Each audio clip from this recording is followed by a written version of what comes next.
یکاد البرق، قریب ہے کہ ایسی کیفیت میں کیا ہو، یخطف ابصارہم، وہ بجلی دراصل کیا ہے ان کے آنکھوں کو اچک لے، بجلی پڑ کے یہ اندھے ہو جائیں۔ اللہ چاہے تو ایسے منافقین کو کر سکتا، لیکن اللہ نے ان پر رحم کیا، دنیا میں ہی ان پر بجلیاں گرا سکتا تھا۔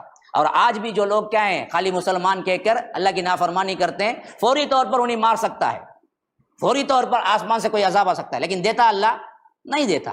کیوں؟ اللہ کے پاس کیا ہے، ایک وقت مقررہ ہے سزا دینے کا۔ تو اسی لیے فرمایا کہ قریب ہے کہ وہ اچک لے جائیں ان کی بصارت کو، ان کی دیکھنے کی قوت کو، لیکن اللہ نے چھوڑے رکھا ہے۔ اچھا، کلما اضاء لهم مشوا فیہ، جب کبھی کیا ہوتا ہے یہ کڑک کی وجہ سے تھوڑی سی روشنی جب پڑتی ہے تو یہ چل لیتے ہیں، اندھیرے میں کھڑے ہوئے ہیں، جیسے ہی تھوڑی سی روشنی پڑی چل لیتے ہیں۔ وَإِذَا أَظْلَمَ عَلَيْهِمْ، پھر اندھیرا چھا گیا قاموا، کھڑے ہو جاتے ہیں۔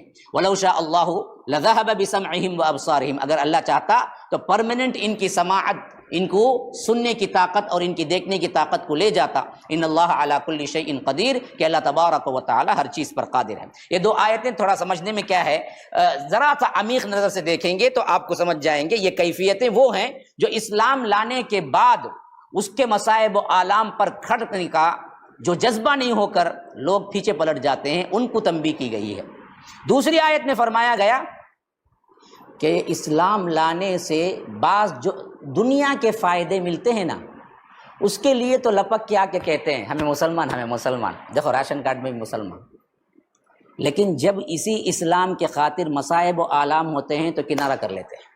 اسی لیے فرمایا کہ جب ان پر کیا ہے بجلی سے تھوڑی سی روشنی ہو جاتی ہے تو وہ اس روشنی میں کیا کرتے ہیں، چل لیتے ہیں۔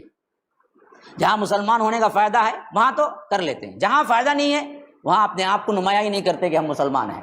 یہ کیفیت بھی منافقین کی ہے۔ یہ دو مثالیں بہت اہم ترین مثالیں ہیں جو رب العالمین فرماتا ہے۔